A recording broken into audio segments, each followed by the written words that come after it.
נמצא איתנו פרופסור אברהם דיסקין, מומחה למדע המדינה מהאוניברסיטה העברית. שלום. שלום זיו, מה שלומך? אתה יודע, אופטימי ופסימי בו זמנית, אבל לפני זה חשוב לספר לכם את הדבר הבא. ב-5 באוגוסט יהיה לנו מפגש זום שמוזמנים אליו כל חברי היחידה של ערוץ טוב, ומי שישתתף בו, האורח החשוב שלנו במפגש הזה, הוא אליהו יוסיאן. אז זה יהיה מפגש בזום, ולא סתם ביוטיוב או בכלים אחרים שבהם אתם צופים בנו, והמשמעות של זה שזה בזום, היא שתינתן גם לכם ההזדמנות להשתתף באופן פעיל בשידור, לשאול שאלות ולקבל תשובות. זאת הזדמנות ייחודית שמאפשרת לכם לא רק לקבל מענה לסוגיות בנוגע ליחסי ישראל-איראן שמסקרנות אתכם, אלא גם כאשר שואלים שאלות בתקשורת, יש לזה חשיבות מיוחדת, כי השאלות הללו מפעפעות הלאה, מגיעות לציבורים רחבים, בתוכם גם הנבחרים שלנו. ככה אתם מגדירים את השיח, ככה אתם מבטיחים שמה שחשוב לכם, צופות וצופים, בסופו של דבר יהיה חלק מהשיח הישראלי הכללי. אז זאת ההזדמנות שמקבלים חברי היחידה של ערוץ טוב, ואם אתם עדיין לא נמנים על קבוצת העילית הזאת, אז הקישור להצטרפות ליחידה נמצא כאן מתחת לנגן. לחצו, תצטרפו, תהנו מהרבה מאוד תכנים וגם תשפיעו. אני רוצה לשתף אותך שיש לנו גולש בשם יואב, שלא רק שהוא תרם לנו במהלך השידור הזה ואנחנו אסירי תודה על כך, הוא גם העלה תזה מעניינת שאתה האיש הנכון לשאול את השאלה הזו. הוא אומר, חלק ניכר מהתקציב, מהבסיס הכלכלי של חיזבאללה ואפילו של איראן, נובע מתעשיית סמים שמיוצרים בשטחים שנתונים לשליטתם, בסופו של דבר מאמללים את המערב. על פניו, התשתית הכלכלית הזאת היא מטרה צבאית לגיטימית, זאת אומרת, תהיה מאוד מאוד קשה גם במישור ההסברתי וגם במישור המדיני, אם ישראל תחליט שהיא שמה לעצמה מטרה להשמיד את תעשיית הסמים של השיעים ברחבי המזרח התיכון, יהיה קשה מאוד לשמוע התנגדות מצד העולם לדבר הזה, ומצד שני, על פניו זאת תהיה פגיעה אפקטיבית ארוכת טווח באויב.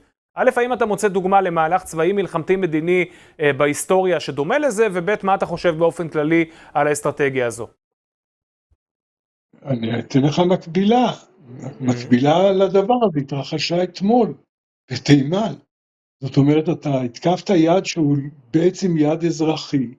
אתה לא התקפת את המזח שממנו יצא חימוש או משהו מהסוג הזה. התקפת משהו כלכלי, יותר משמעותי מאשר הסמים. אותו דבר קיים באיראן. אז זה יד לגיטימי, אוקיי? אני חושב ששום מבחינת האיזונים, מה העולם יקבל ומה היעילות, יעיל יותר לתקוף שדות נפט ומתקני נפט, שהם מאוד מרוכזים אגב באיראן, ואני חושב שהם באמת יושמדו אם המלחמה תתפתח לכיוון הזה. עכשיו לגבי הקומץ בארצות הברית, אני חייב פה לנצל את ההזדמנות ולעשות סדר למורה שלי במדע המדינה, שהיא במקרה גם זוגתי, הדוקטור חנה דיסקין. היא לימדה ב-GW, באוניברסיטת ג'ורג' וושינגטון, דרך אגב שהייתה חלק מההפגנות בסיבוב הנוכחי, בשנת 2008,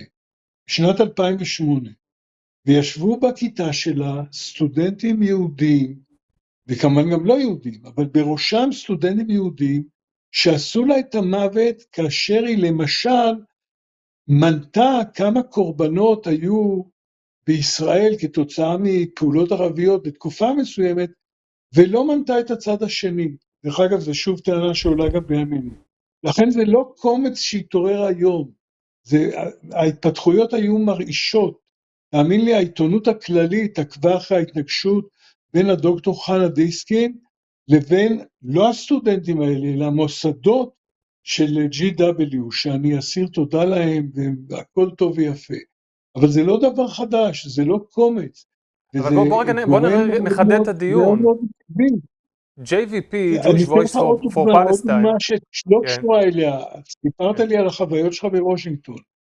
אני חבר בארגון קהלת, חבר מסור, אוהב את הארגון, חושב שהוא הוביל את הפשרות מעבר למה שמקובל עליי בעניין הרפורמה המשפטית, אבל הייתה גברת אחת בעיקר, שגם מוכרת מצילומים בהפגנה נגד שמחה רוטמן, שבעצם גרמה לזה שתורם עיקרי של המוסד הזה הפסיק לתרום, כי הוא לא יכול לבוא לבית הכנסת שלו יותר. אז לכן אל תזלזל בקומץ, אל תזלזל במיעוט. היהודים הם מיעוט, היהודים הם קומץ, והיהודים ינצחו בעזרת השם. אבל יש פה לא כוכבית גדולה. קשה לקבוע את האסטרטגיה הנכונה, לא קל לקבוע את האסטרטגיה הנכונה. זה נכון, אבל אני רוצה לחדד את הנקודה. עד ה-7 באוקטובר, JVP, שהם הקומץ, היו קומץ כמו שחוד של עיפרון הוא קומץ. בסופו של דבר, מאחורי JVP יש את J Street, שזה ארגון שמאל קיצוני טיפה יותר מתון מ-JVP, ומאחורי J Street יש את כל הממסד היהודי האמריקאי, מניו יורק טיימס ועד הפורוורד, שעד ה-7 באוקטובר, לא אהב את הרטוריקה ואת המילים שבהם JVP, הקומץ, השתמש, אבל מבחינה רעיונית חתר להשגת אותה מטרה פוליטית. 7 באוקטובר וביתר סט ההפגנות האנטישמיות וההתיישרות המלאה של בחירי הקמפוסים עם ההפגנות האנטישמיות הללו, ניתק את חודו של העיפרון מהעיפרון עצמו. ולכן הקומץ הזה הוא כבר לא חוד החנית שמאחורי... לא ניתק. אני טוען שהוא ניתק, אני טוען שכעת, יכול להיות שיהיה עוד חיבור, יכול להיות שהמחוברות הרוחנית הרגשית העמוקה של היהודי האמריקאי קלאסי עם ערכי שמאל בסופו של דבר תייצר את החיבור הזה מחדש. אבל כרגע הם עדיין לא שם, כרגע הם עדיין מתלבטים, הם עדיין חווים במלוא עוצמתו את הדיסוננס בין היהודיות שלהם לבין השמאלנות שלהם, ומי שצריך לבוא ולקטוף את הפירות של הדבר הזה זה הממסד הישראלי, והוא לא עושה את זה. אז אני אומר, מי שהיה, היהודים שהפגינו בעד האויב בקמפוסים בארצות הברית מאז ה-7 באוקטובר, עכשיו הם קומץ, עכשיו אין מאחוריהם את הממסד היהודי-אמריקני. כאשר אותו תורם של קהלת ספג עלבונות ובסופו של דבר נאלץ להפסיק את תרומותיו, אמנם זה היה אחרי ה-7 באוקטובר, אבל זה היה חלק מהאירוע ומהסנטימנט שהיה לפני. אני טוען שביחס ליהדות ארצות הברית אנחנו נמצאים במקום אחר לגמרי. תראה, אמרת את מילת המפתח, זאת התשובה שלי. מילת המפתח היא דיזוננס, וקשה מאוד לנתק אנשים מהזיות שהאמינו בהם לאורך שנים רבות, אוקיי? נדמה לך לפעמים, הוכחת לו נקודה, הוכחת עובדה מסוימת. הוא אומר, כן, נכון, צריך לחשוב על זה, זה לא בטוח, אולי אתה צודק, נכון.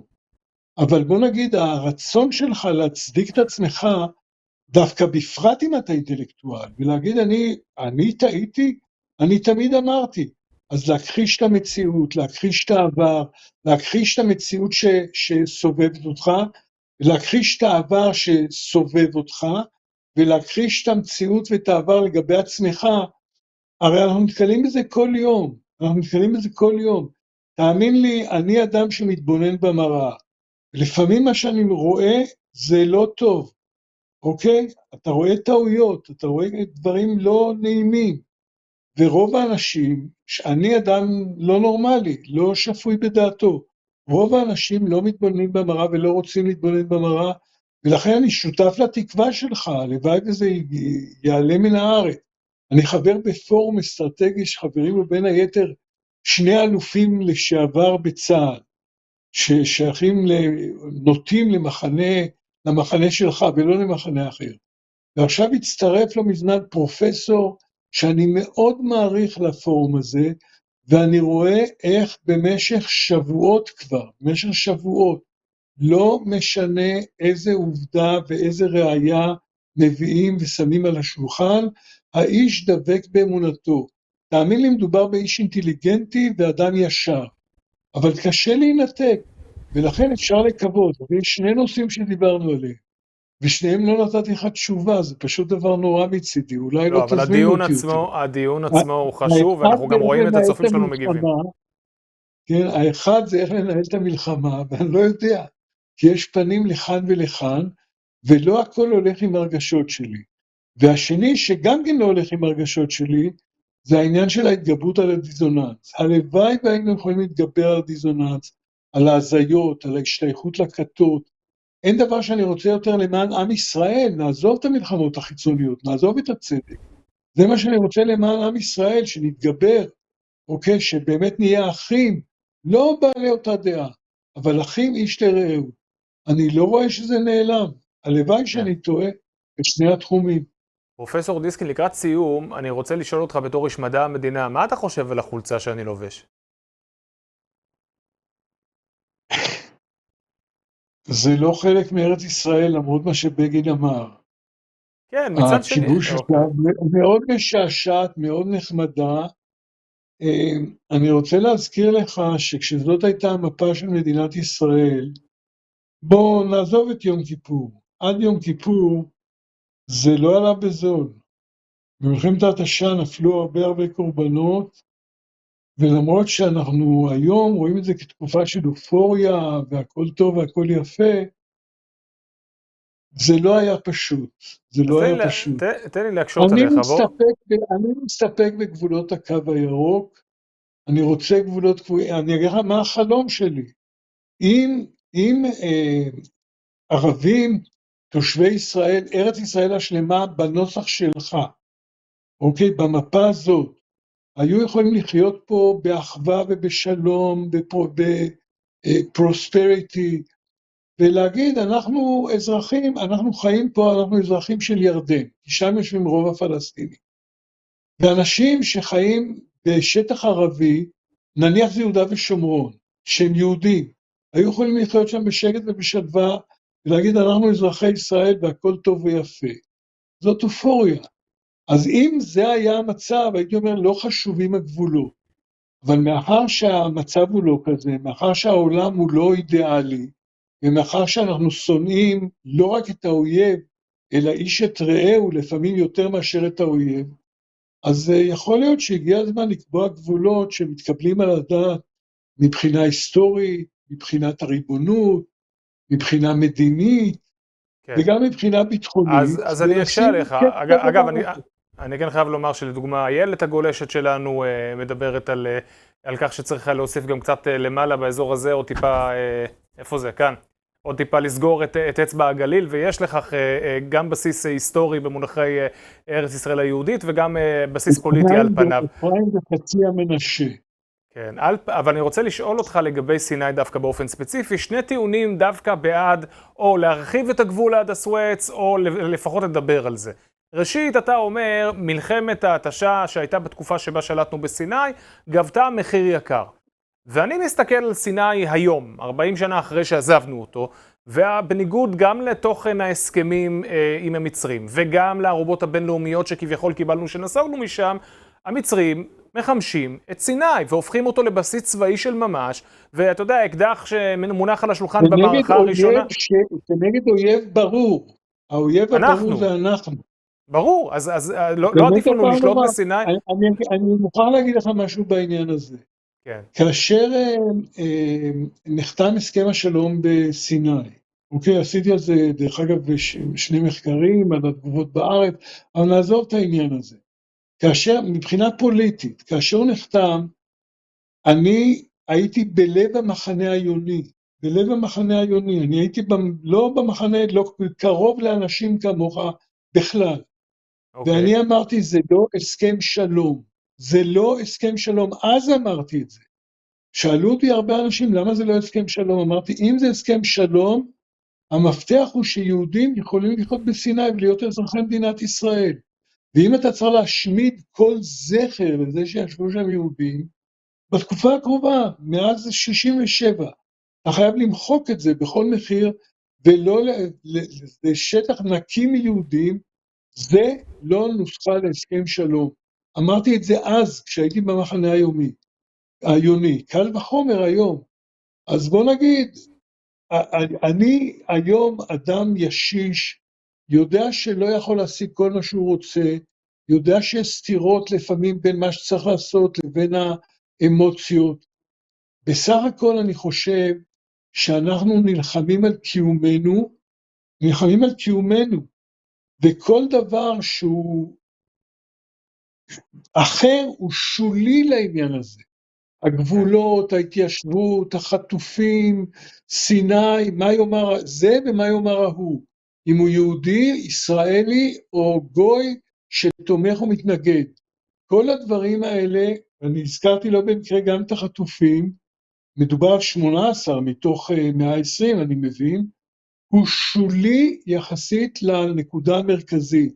אנחנו נלחמים פה מלחמה קיומית, וכל הדברים האלה, כל האמוציות גם, לא חשובים.